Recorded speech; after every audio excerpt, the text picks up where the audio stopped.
بیٹھے ہوئے تھے۔ یہ بڑے لوگ کسی کے دوست نہیں ہوتے انور صاحب، اپنی مقصد براری کے لیے یہ نہ جانے کیسے کیسے کھیل کھیلتے ہیں۔ یہ دوسروں کی زندگی بے دریغ داؤ پر لگا دیتے ہیں اور انہیں اس بات کی کوئی پرواہ نہیں ہوتی کہ کسی کی زندگی برباد ہو کر رہ جائے گی۔ مجھے دیکھیے، میں ان کا مینیجر ہوں، 12 سال سے ان کی خدمات انجام دے رہا ہوں، لیکن ایک معمولی سی بات پر انہوں نے پچھلے ہفتے مجھے ملازمت سے نکال دیا۔ میں نے لاکھ منت سماجت کی، لیکن سیٹھ صاحب کا دل نہیں پسیجا۔ آج بھی میں ان سے ملاقات کرنے آیا تھا، لیکن وہ مریض چلے گئے۔ لیکن میرے بارے میں آپ کو کیا معلوم ہے مینیجر صاحب؟ اور میں جملہ پورا نہ کر سکا۔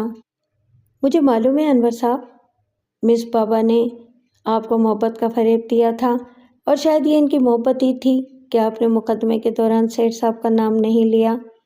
لیکن سانپ کی اولاد بھی سانپ ہی ہوتی ہے انور صاحب۔ مس بابا نے خود میری لڑکیوں کے سامنے آپ کا مذاق اڑایا تھا۔ وہ آپ کے پیچھے آپ کو کاٹ کا الو کہتی تھی، اور میرے سر پر جیسے پہاڑ ٹوٹ پڑا۔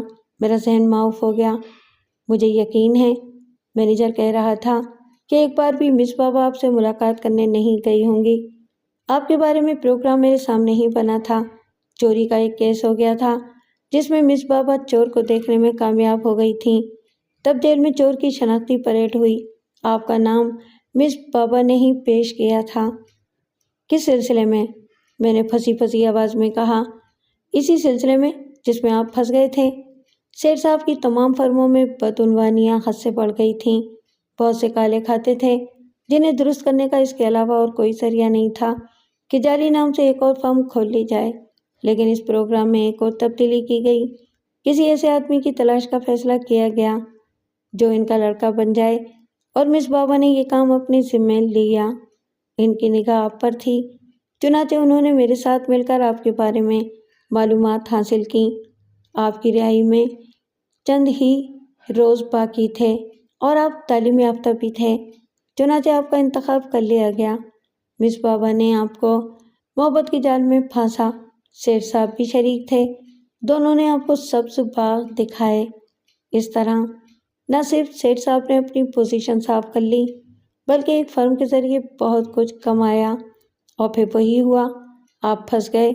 اگر نہ بھی پھنستے تو سیٹھ صاحب ایک دن خود آپ کو پھنسا دیتے۔ اس طرح پروگرام مکمل ہو جاتا۔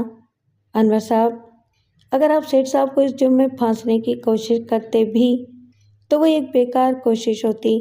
ذہن دوڑائیں، کیا آپ ان کے خلاف کوئی معمولی سا ثبوت بھی مہیا کر سکتے تھے؟ مینیجر خاموش ہو گیا۔ میری طبیعت الٹ رہی تھی۔ مینیجر نے پھر کہا، انہوں نے مجھے بھی ملازمت سے نکال دیا ہے، لیکن میں بھی ان کے خلاف کوئی ثبوت نہیں رکھتا۔ دولت کے ساتھ عقل بھی بہت ضروری ہے انور صاحب۔ جائیں اور کسی صاف دھندے کا آغاز کریں اور آئندہ کسی کے جال میں نہ پھنسیں۔ تھوڑی دیر کے بعد ہم ہوٹل سے نکلے، لیکن میری جو حالت تھی اس کا آپ اندازہ نہیں لگا سکتے جیلر صاحب۔ میرا دل چاہا تھا کہ پوری دنیا کو آگ لگا دوں۔ سڑک پر ایک سنگ میل نظر آیا جس پر 4 کا ہندسہ لکھا ہوا تھا، اور میرے ذہن پر جنون طاری ہو گیا۔ میں پریشانی سے آگے بڑھا۔ یہ ہندسہ آپ یقین کریں گے جیلر صاحب، یہ ہندسہ میری زندگی میں خاص اہمیت رکھتا ہے۔ اس نے مجھے برباد کر کے رکھ دیا۔ میرے اوپر یہ مصیبت اس تاریخ کو آئی ہے جس میں 4 کا ہندسہ شامل ہے۔ مجھے اس لڑکی پر شدت سے طیش آ رہا تھا۔ میرا بس نہیں چلتا تھا کہ اس کے ٹکڑے کر دوں۔ اس نے مجھے کیسا دھوکہ دیا، کتنا ذلیل کیا تھا اس نے مجھے۔ ایک پارک میں بینچ پر بیٹھ کر میں منصوبے بنانے لگا، اور میں نے سوچا کہ آج تک دنیا نے میرے ساتھ فراڈ کیا ہے، میں ظلم کی چکی میں پستہ چلایا ہوں۔ کیوں نہ میں اس دنیا سے انتقام لوں؟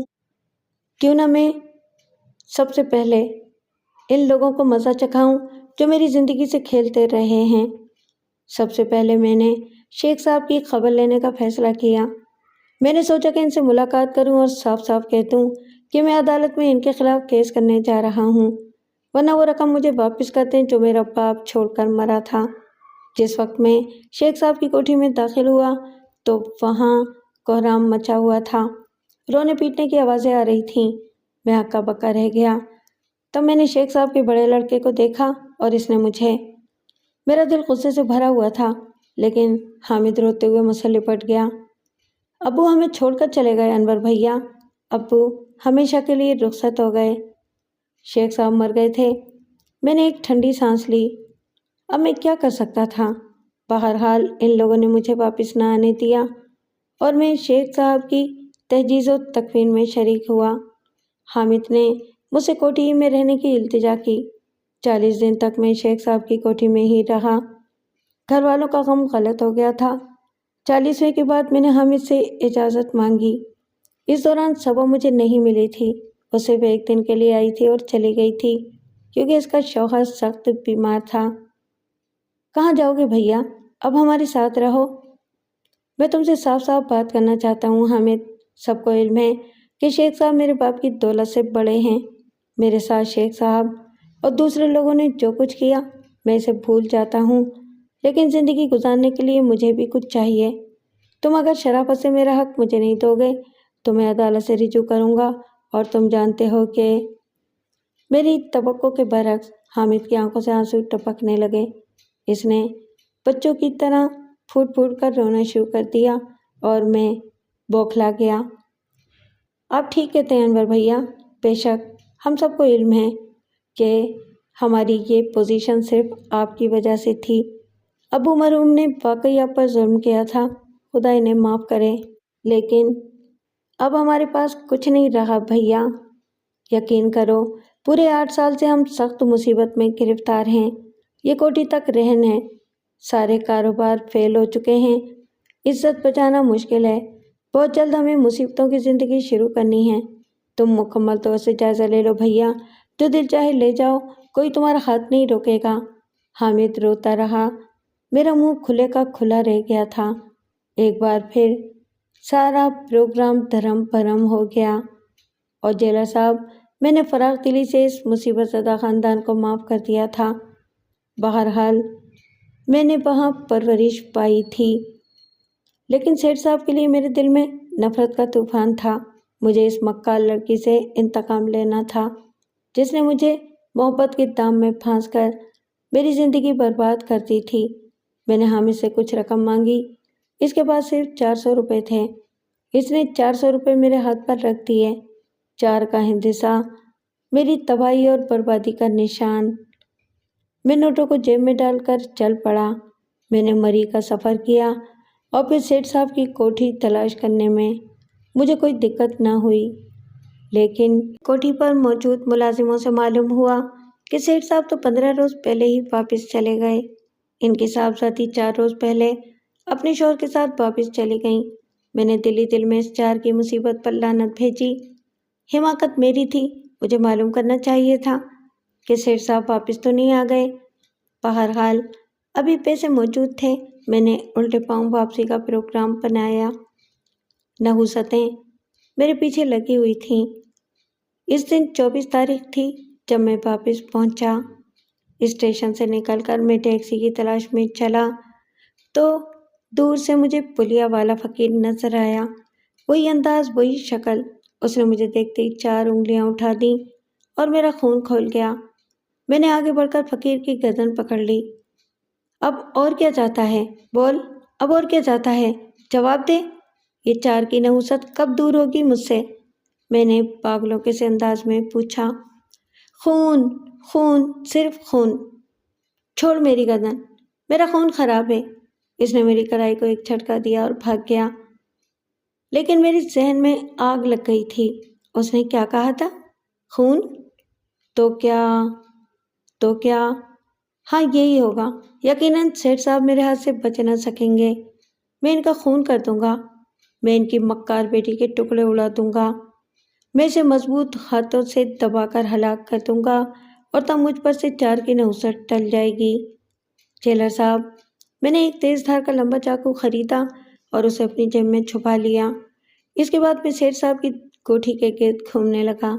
رات کی تاریکی میں موقع پا کر سیٹھ کی کوٹھی میں داخل ہو گیا۔ یاد رہے کہ 24 تاریخ تھی۔ میں نے سیٹھ صاحب کی خوابگاہ کا رخ کیا اور چھپتا چھپاتا ان کی خوابگاہ پر پہنچ گیا، لیکن ابھی میں نے خوابگاہ کا دروازہ بھی نہیں کھولا تھا کہ 3-4 ملازموں نے مجھ پر حملہ کر دیا۔ انہوں نے میرے ہاتھ میں چاقو نہیں دیکھا تھا، ورنہ شاید یہ جرأت نہ کرتے۔ میں جو جنون میں مبتلا تھا ان ملازموں پر ٹوٹ پڑا۔ ان میں سے میں نے 3 کو سخت زخمی کر دیا، لیکن بالآخر چاقو میرے ہاتھ سے نکل گیا۔ ملازموں نے مجھے مار مار کر ادمرا کر دیا اور سیٹھ صاحب نے مجھے پولیس کے حوالے کر دیا۔ میں ایک عادی مجرم تھا، میری ایک بھی نہ سنی گئی۔ سیٹھ صاحب پر لگائے گئے الزامات کا مذاق اڑایا گیا، مقدمہ چلا اور جیلر صاحب میں چوتھی بار جیل آ گیا۔ دیکھا آپ نے 4 کے ہندسے کا کمال۔ میری جگہ کوئی بھی شخص ہوتا تو کیا پاگل نہ ہوتا؟ جیلر صاحب، میں 4 کے ہندسے سے اس قدر خوفزدہ ہوں جیسے کسی زہریلے سانپ سے۔ سانپ تو صرف ایک بار ڈستے ہیں جیلر صاحب، لیکن اس کے 4 کے چکر نے مجھے کتنی بار ڈسا ہے۔ اس کے بعد بتائیے، اگر آپ کے ہر کارے اپنی تفریح طبع کی خاطر میرے اوپر ظلم کریں تو کیا یہ درست ہے؟ انہوں نے اندازہ لگا لیا کہ میں 4 کے ہندسے سے خوفزدہ ہوں۔ میری کوٹھی پر 4 کے ہندسے چاک سے دیواروں پر لکھ دیے جاتے ہیں۔ مجھے خاص طور سے 4 نمبر کوٹھی دی گئی ہے اور مجھے قیدی نمبر 4 بنا دیا گیا۔ اس طرح 4 کا ہندسہ مجھ پر مسلط کر دیا گیا۔ یہ دنیا رحم سے کس قدر آ رہی ہے جیلر صاحب؟ میں بھی تو انسان ہوں، میری تکلیف بھی تو تکلیف ہے۔ جس شخص کی پوری زندگی کو مذاق بنا دیا گیا ہو، کیا اسے اتنا حق بھی نہیں ہے کہ وہ احتجاج کر سکے؟ قیدی نمبر 4 کی آنکھیں ٹپٹپائیں۔ جیلر تعجب سے اس کی کہانی سن رہا تھا۔ بلا شبہ انوکھی کہانی تھی۔ اتنے خوفناک واقعات اگر کسی بھی شخص کے ساتھ پیش آتے تو وہ یقینی طور پر پاگل ہو جاتا۔ اس بیچارے کی دماغی کیفیت اس حد تک پہنچ گئی تھی تو کوئی خطرے کی بات نہیں تھی۔ مجھے کہانی سن کر بہت دکھ ہوا۔ انور، تمہارا کیا خیال ہے کہ اس نمبر کی نحوست تمہارے اوپر سے ٹل نہیں گئی؟ بالآخر جیلر صاحب نے پوچھا۔ پیپل کی پلیا والے فقیر نے کہا تھا، خون جیلر صاحب، میں کسی کی زندگی لینا نہیں چاہتا، لیکن اس کے بغیر میری نحوست ختم نہیں ہو سکتی۔ میں کیا کروں؟ قیدی نے دونوں ہاتھوں سے منہ چھپا لیا۔ اپنے ذہن سے یہ وہم نکالنے کی کوشش کرو انور، میں تمہاری صرف یہ مدد کر سکتا ہوں کہ تمہارا نمبر بدلوا دوں، تمہاری کوٹھی بھی بدلوا دوں اور دوسروں کو سختی سے ہدایت کر دوں گا کہ اس نمبر کے سلسلے میں تم سے کوئی مذاق نہ کیا جائے۔ تم بھی خود کو سنبھالو، میری طرف سے تمہیں کوئی تکلیف نہیں ہوگی۔ میں دوسروں کو بھی اس کے لیے ہدایت کر دوں گا، اور پھر جب تم رہا ہوگے تو تمہاری زندگی کو ایک صحیح راہ پر لگانے میں تمہاری مدد کروں گا۔ میرے دل میں ایک ہی خواہش ہے جیلر صاحب، اگر وہ پوری ہو جائے تو پھر مجھے جینے کی کوئی آرزو نہیں ہے۔ کیا؟ میں اسے اپنے ہاتھوں سے قتل کر دوں جس نے میری محبت کا مذاق اڑایا ہے، اور بس۔ یہ خیال اپنے ذہن سے نکال دو دوست۔ اس کے بعد کیا ہوگا تم اچھی طرح جانتے ہو۔ بہرحال اب تم کسی سے جھگڑا نہیں کرو گے۔ میں ابھی دوسروں کو بلا کر تمہارے لیے ہدایات دیتا ہوں۔ جیلر اپنی جگہ سے اٹھا اور دروازہ کھول کر باہر نکل گیا۔ قیدی اداس بیٹھا تھا۔ دفتن ٹینک روم کے اندرونی دروازے سے ایک نسوانی آواز سنائی دی۔ ڈارلنگ، 4 بج چکے ہیں، تم ابھی تک یہاں بیٹھے ہو؟ میں تیار بھی ہو گئی، اور وہ پردہ اٹھا کر اندر بھی آ گئی۔ قیدی نے پلٹ کر اسے دیکھا اور اس کے پورے جسم پر کپکپاہٹ طاری ہو گئی۔ یہ وہی تھی، دھوکے باز عورت، اس کی محبت، وہی جسے قتل کرنے کی آرزو اس کے سینے میں تڑپ رہی تھی۔ اس نے شاید قیدی کو پہچانا نہیں تھا۔ ڈارلنگ، تم کہاں چلے گئے؟ کیا چلنا نہیں ہے؟ وہ کچھ اور آگے بڑھائی، تب اس نے قیدی کے چہرے کو دیکھا اور دوسرے ہی لمحے اس کا منہ حیرت سے کھل گیا۔